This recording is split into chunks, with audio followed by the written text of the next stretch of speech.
Hello everyone, ও বেরিয়ে গেল ভোরবেলায় ডিউটির জন্য। তারপরে সঞ্জনার চান টান সব কিছু হয়ে গেছে, এখন ওকে বসে গেছি ফল খাওয়াতে। তো এখন কামড়ে নিয়ে খেতে পারে, ওর খেতে চাই এইভাবেই। তারপরে আমিও টিফিন খেয়ে নিলাম। দুপুরের খাবারে ছিল ভাত, পেঁপে আলু দিয়ে মাংসর ঝোল। তারপরে দুপুরবেলা সঞ্জনা ঘুমিয়ে পড়েছে আর আমি বসে গেছি আমার পড়াশোনা করতে। সারাদিন টাইম পাইনি চান করে চুল খুলে বসার, তো এখন গরমের মধ্যেই চুল খুলে লিখছি যাতে চুলটা শুকিয়েও যায়। প্রচণ্ড গরম পড়েছে। তারপরে সন্ধ্যাবেলা খেয়ে নিলাম পাঁপড় আর চা।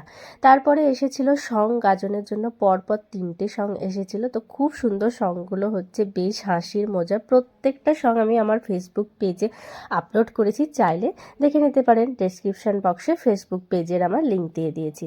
বেশ মজার মজার সংগুলো করেছিল, 7 দিন ধরে টানা হচ্ছে।